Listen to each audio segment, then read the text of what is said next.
The Quest of Iranon by H.P. Lovecraft. Into the granite city of Taloth wandered the youth, vine-crowned, his yellow hair glistening with myrrh, in his purple robe torn with briars of the mountain Sidrak that lies across the antique bridge of stone. The men of Taloth are dark and stern, and dwell in square houses, and with frowns they asked the stranger whence he had come, and what were his name and fortune. So the youth answered, "I am Iranon, and come from Ira, a far city that I recall only dimly, but seek to find again. I am a singer of songs that I learned in the far city, and my calling is to make beauty with the things remembered of childhood. My wealth is in little memories and dreams, and in hopes that I sing in gardens when the moon is tender and the west wind stirs the lotus buds." When the men of Taloth heard these things, they whispered to one another. For though in a granite city there is no laughter or song, the stern men sometimes look to the Carthian hills in the spring, and think of the lutes of distant Unai, whereof travellers have told. And thinking thus, they bade the stranger stay and sing in the square before the tower of Milen, though they liked not the colour of his tattered robe, nor the myrrh in his hair, nor the chaplet of vine leaves, nor the youth in his golden voice. At evening Iranon sang, and while he sang, an old man prayed, and a blind man said he saw a nimbus over the singer's head. But most of the men of Taloth yawned, and some laughed, and some went away to sleep. For Iranon told nothing useful, singing only his memories, his dreams, and his hopes. I remember the twilight, the moon, the soft songs, and the window where I was rocked to sleep, and through the window was the street where the golden lights came, and where the shadows danced on houses of marble. I remember the square of moonlight on the floor that was not like any other light, and the visions that danced in the moonbeams when my mother sang to me. And too I remember the sun of morning bright above the many-coloured hills in summer, and the sweetness of flowers born on the south wind that made the trees sing. O Ira, city of marble and beryl, how many are thy beauties! How long I the warm and fragrant groves across the Hylahin Nithra, and the falls of the tiny Cra that flowed through the verdant valley. In those groves and in that vale the children wove wreaths for one another, and at dusk I dreamed strange dreams under the yath trees on the mountain, as I saw below me the lights of the city, and the curving Nithra reflecting a ribbon of stars. And in the city were palaces of veined and tinted marble, with golden domes and painted walls, and green gardens with cerulean pools and crystal fountains. Often I played in the gardens, and waded in the pools, and lay and dreamed along the pale flowers under the trees. And sometimes at sunset I would climb the long hilly street to the citadel, and the open place, and look down upon Ira, the magic city of marble and beryl, splendid in a robe of golden flame. Long have I missed thee, Ira, for I was but young when we went into exile. But my father was thy king, and I shall come again to thee, for it is so decreed of fate. All through 7 lands have I sought thee, and some day shall I reign over thy groves and gardens, thy streets and palaces, and sing to men who shall know whereof I sing, and laugh not nor turn away. For I am Iranon, who was a prince in Ira. That night the men of Taloth lodged the stranger in a stable, and in the morning an archon came to him, and told him to go to the shop of Athok the cobbler, and be apprenticed to him. "But I am Iranon, a singer of songs," he said, "and have no heart for the cobbler's trade." "All in Taloth must toil," replied the archon, "for that is the law." Then said Iranon, "Wherever do you toil? It is not that ye may live and be happy? And if ye toil only that ye may toil more, when shall happiness find you? Ye toil to live, But is not life made of beauty and song? And if you suffer no singers among you, where shall be the fruits of your toil? Toil without song is like a weary journey without an end. Were not death more pleasing? But the Archon was sullen, and did not understand, and rebuked the stranger. Thou art a strange youth, and I like not thy face nor thy voice. The words thou speakest are blasphemy, for the gods of Taloth have said that toil is good.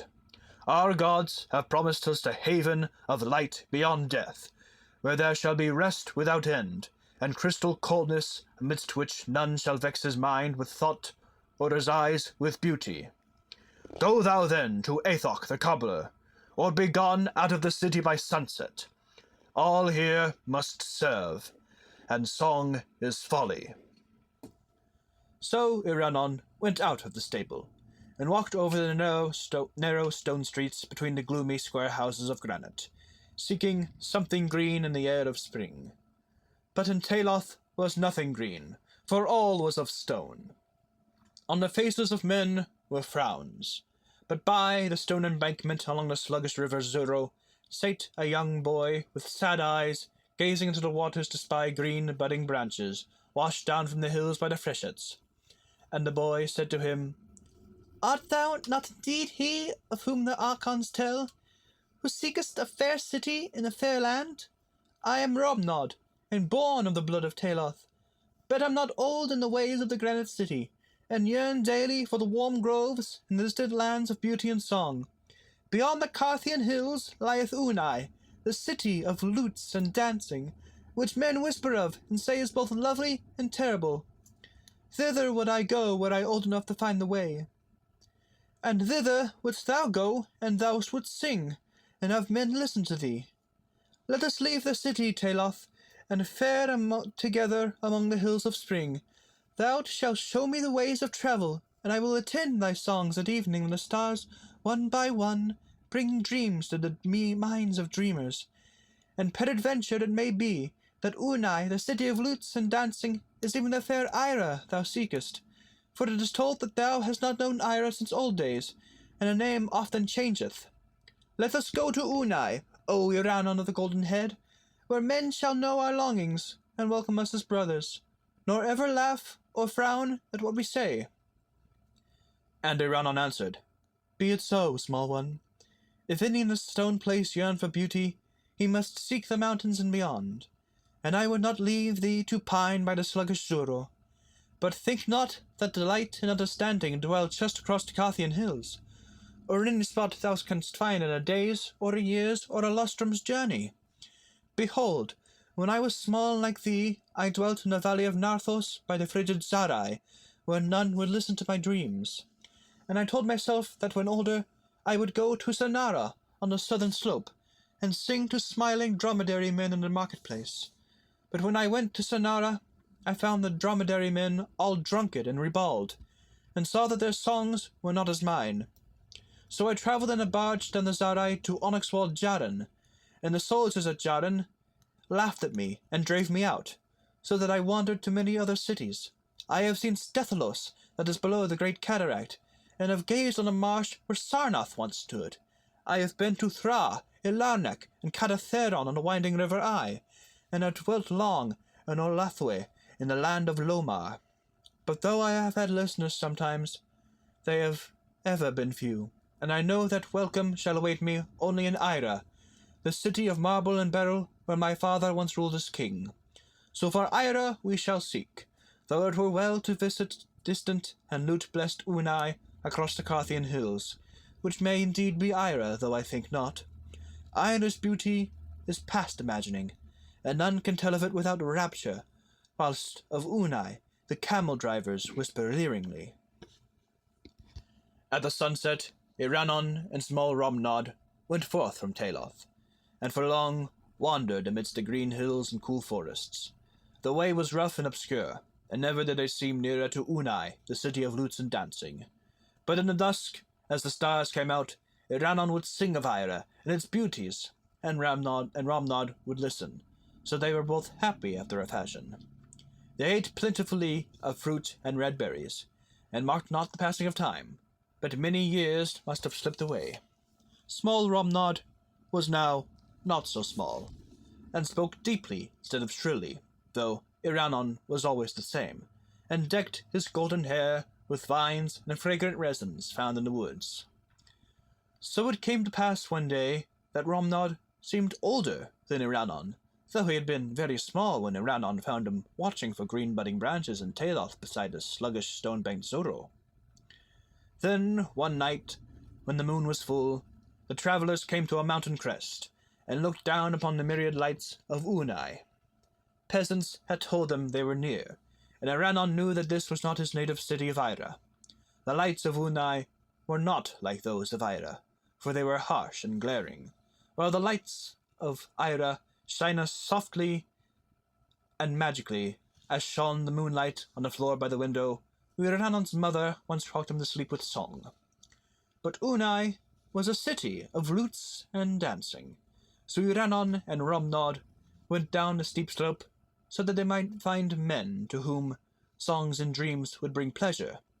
And when they were come into the town, they found rose-wreathed revelers bound from house to house, and leaning from windows and balconies, who listened to the songs of Iranon, and tossed him flowers, and applauded him when he was done.